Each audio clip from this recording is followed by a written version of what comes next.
মাঝরাতে ভোট, আমি আর ডামির নির্বাচন, এরই মধ্য দিয়ে গত ১৬ বছর ক্ষমতাকে কুক্ষিগত করে রেখেছিল আওয়ামী লীগ, যার সভাপতি বাংলার মানুষের মুখে ফেরা স্বৈরাচার শেখ হাসিনা।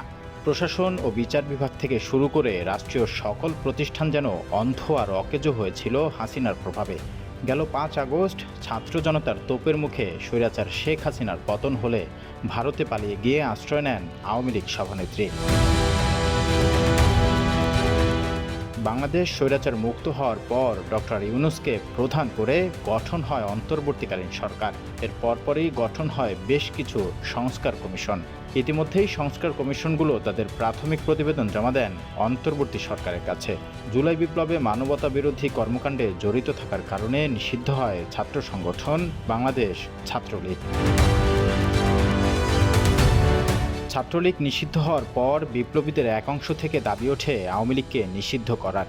এই আলোচনা চলে বেশ কিছুদিন, যেখানে কিছু রাজনৈতিক দল থেকে আসে ভিন্ন ভিন্ন মতামত। এরই মধ্যে ডক্টর ইউনূসকে প্রধান করে গঠিত হয় জাতীয় ঐক্যমত্য কমিশন, যার আলোচনা সভার প্রাথমিক ধাপ শুরু হয় গতকাল ১৫ই ফেব্রুয়ারি।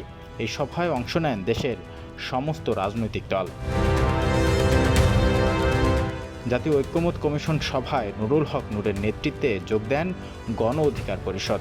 আলোচনা শেষে প্রেস ব্রিফিং করে নুরুল হক নূর বলেন, আলোচনার বেশ কিছু বিষয়ের মধ্যে বিশেষভাবে আলোচনা হয় আওয়ামী লীগের নিষিদ্ধের বিষয়টি, যেখানে নূরের দল সহ বেশিরভাগ রাজনৈতিক দল আওয়ামী লীগ নিষিদ্ধে একমত পোষণ করেন।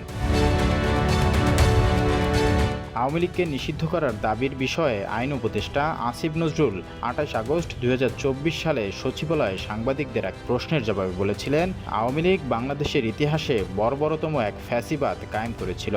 এই কর্মকাণ্ডের জন্য ব্যক্তিগত দায় থাকতে পারে, নেতাদেরও সামষ্টিক দায় থাকতে পারে। তবে তিনি ব্যক্তিগতভাবে মনে করেন দল হিসেবে আওয়ামী লীগকে নিষিদ্ধ করা সমীচীন হবে না।